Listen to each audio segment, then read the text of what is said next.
Hello. I'm Dr. Mike Sevilla, president of the Ohio Academy of Family Physicians, and we have a great conversation coming up. I'd like to introduce Richard Miser, MD, our 2021 Ohio Academy of Family Physicians Family Physician of the Year. So congratulations and thank you for the time today. Well, I appreciate the honor. Thank you very much. So let's just kind of jump into things here. Did you grow up in Ohio, or where did you grow up at? Actually, I grew up in Cadiz, Ohio, Eastern Ohio. I was actually born in Alaska, actually. Wow. My parents came back when I was about 6 months old and lived in Cadiz, Ohio, a town of about 3,000 people. I actually lived on a dairy farm outside of Cadiz.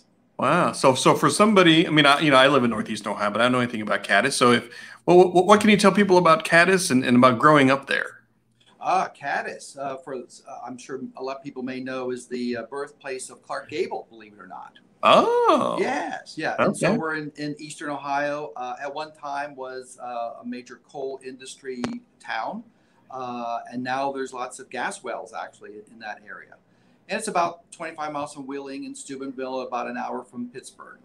Okay. Okay. And I grew up on a dairy farm about a few miles outside of Cadiz. My grandfather had probably upwards of 200 head of mainly Holsteins, some Guernseys, and he also had a small dairy in Cadiz at the time. So I grew up knowing how to milk cows. Wow. Wow. So is there anybody in your family in medicine? Actually, my mother is a retired registered nurse. Interesting. And so for growing up, she would work 11 to 7 shift in a local hospital, so she could be available for us during our daytime, after school things or plays and sports and the like. So I saw her going off to work at night, coming home in the morning, and that was my first exposure to medicine, I would believe. And being a registered nurse in a small town or rural area, she would be called out to help people in their homes too, whether it be change catheters, check IVs, push medications, and she was kind of the go-to person in the neighborhood. And then later she did home health nursing. So that was probably my earliest exposure to medicine. Probably the next would have been actually in college. Okay. During a winter term at Oberlin College, I had the opportunity to spend some time in the emergency room, and just to have some exposure to a hospital. And one snowy night, a family doctor came through. He had a patient in labor, and he said, "Hey, why don't you come along?" And so Wow. I was a sophomore in college. Okay. And I got to be available for that labor and that delivery that family doctor did in small town Oberlin. And I thought, wow, that is pretty cool. Delivering babies and being kind of the family doctor in a small town is pretty cool. So what kind of flicked the switch for you then? What was what fascinated you about that experience or other similar experiences back then? Well, spending time in the ER, that was kind of the exciting part, and to see birth. And as I went through medical school, I found I liked lots of different things. I loved the pediatrics portion. I like the OB. I like the adult medicine too, and I love surgery. So family medicine was kind of what I wanted to do from the very beginning, because I have a wide interest in things. And coming from a small town, I knew how a doc could have a big positive impact in taking care of families. Mm-hmm. Mm-hmm. And I always felt I was going to come back to a small town. So you did your residency in Columbus? I did. I went to medical school in Toledo at MCO, and I did my residency at Grant Medical Center, which is it's a very aggressive program. I wanted to be sure I had all the skills that I would need in a small town afterwards. I actually had a National Health Service obligation for 3 years. So I wasn't sure where I was going to end up, but I wanted to be in a rural area, and I wanted to do, all parts of medicine, all parts of family medicine, hopefully the OB as well as the internal medicine part. So with the National Health Service, I ended up in Greenfield, Ohio, about an hour south of Columbus. And that was has been a wonderful experience. When I arrived there, it'll be 35 years next month, actually. Is that And, right? a tiny hospital, 25-bed hospital, run by family doctors, obviously, and it was exciting. And when I look back of all the things I got to do, it's not a matter of what I had to do; it's what I was able to do, what I had a pleasure to do, the privilege to do for patients. And so, one of the reasons I wanted to settle and stayed in Greenfield for 35 years is the ability to do OB. So I Okay. delivered babies at a hospital at Fayette County Memorial Hospital in Washington Courthouse, 15 miles away. So there, we as family doctors, mainly it was family doctors doing the deliveries there, and family doctors doing anywhere from 50 to one year I did 100 deliveries. Is that right? Wow. So, and of course, we took care of all those newborns, and our practice grew by 100 and some patients every year. And that in itself is a joy. But at the same time, I was taking care of patients actually at both hospitals. We had privileges at both hospitals for admissions. And back then, I hate to sound old, but back then, we took care of patients on the ventilators. We had ICU ventilators. Yeah. We had radiology 3 days a week for about an hour. Mm-hmm. Other than that, we read our own X-rays, Mm-hmm. of course, our own EKGs. We didn't have any specialists that really came to Greenfield very often. We had a cardiologist maybe once a week, Mm-hmm. but it's pretty much primary care, and it was a joy to do. It wasn't easy, but it was actually fun. I mean, I really enjoyed doing a full gamut of primary care, delivering babies, and also when patients needed to go to the nursing home, I followed those patients in the nursing home as well. And I think there were probably about 6 or 8 nursing homes I was helping cover at one time. Mm-hmm. But all those family doctors were all sharing in the same thing, and it's been a fun experience. And to have 5 generations in a family, taking care of 5 generations, and just seeing what an impact healthcare in a small community, how important that is, made it very very worthwhile. And sometimes one's a big fish in a small pond, so to speak. But it was a joy to see how I could take care of someone in the hospital or deliver the baby, and also then see how they impact in the community as well. I could read the local newspaper and say, "Oh, that's my patient. Oh, he's on city council, or he's a policeman, or whatever." And as a small community, we count on each other. They count on family doctors, and I count on them to do what they do, to take care of things I don't know how to do. And so we depend on each other, and in that small community, we rely on each other. Yeah, and like a lot of other family doctors, especially in the rural setting, you just become part of the community. I saw your information, team physician and Rotary, and being part of the community there. Tell me a little bit about your passion and importance of not only being a physician in the community, but also being a part of and being a citizen in the community. Well, when I came to Greenfield, I was very much welcomed into the community, and they have respected my privacy. People said, "Oh, don't go to a small town because you want to have privacy. Don't put your phone number in the local phone book because you'll never get any rest." And they'll come knocking on your door, and those things just never happened. My phone number has been in the phone book for 35 years, literally, and rarely would I get a phone call. And right. There were times when on a Monday I would see a patient in the office, would be one of my neighbors, and I would say, "Jim, why didn't you call me? Because you've been sick." And he said, "Well, I could see you were busy and you're working in your yard, doc. I didn't want to bother you." And I said, "Well, that would have been the time to bother me. It really would have been." So they really have respected my privacy. But it's been great. My daughter went to the local high school. And as you said, I've been involved in Rotary and actually local theater as well. When I first came to town, we had a theater group. Wow. And so it was fun to be incorporated into the community. It really has been. Mm-hmm. Mm-hmm. And I mean, you're full-time clinical for how many years? It's been 25 years I was with the FQHC site, And Okay. then for the past almost 10 years, I've been employed by Adena Health System. And when I took that employment, I assumed some administrative role. Right. Became the lead physician for the Western region for primary care. So the Washington Courthouse, Hillsborough, and Greenfield sites, help develop those sites and oversee those. Hmm.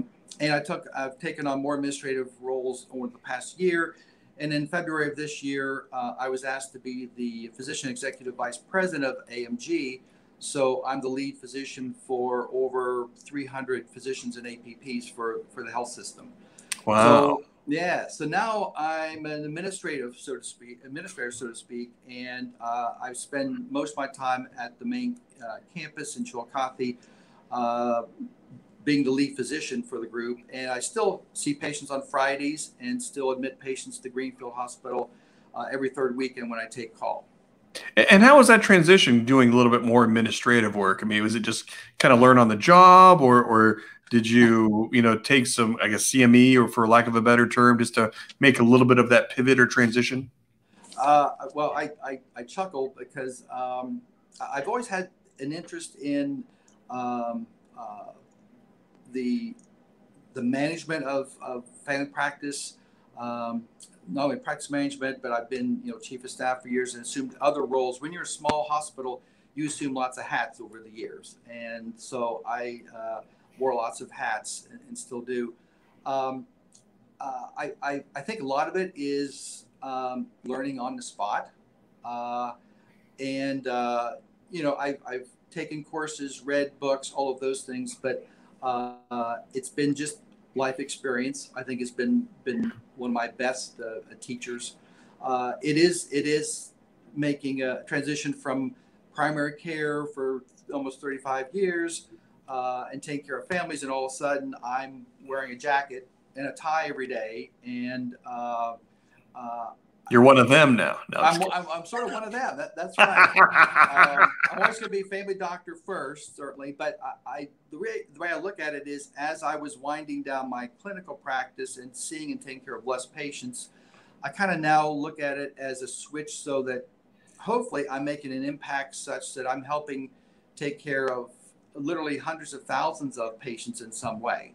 I'm helping with recruiting physicians and APPs into the system, working on retention of those physicians, APPs for our area, working on strategy, quality, the programs that hopefully are going to outlive me, and hopefully have a positive impact in a lot more areas in a larger region and for a lot more patients. And when you talk to, especially people like medical students, or even other people, especially specifically about rural America, rural Ohio, what is the appeal of it for you? What is the appeal of it for other people? Why is rural Ohio and rural America just the best place to be? Yeah. Well, since you mentioned, talking to medical students and residents, one of the things that I help do is recruit physicians into our system, and I talk to residents frequently. In fact, we spoke with a group of family practice residents a couple weeks ago, and it excites me to talk about it. And I don't feel like I'm the age I am. I feel like I'm back to being 29 again and starting in Greenfield, starting all over again, and how exciting it was to learn so much. And um, I try to encourage them to look at a rural practice, all those skills. When I first started, my role models were Dr. Gebhardt, Heine, and Anderson at Washington Courthouse. They were delivering babies. They were assisting in surgery.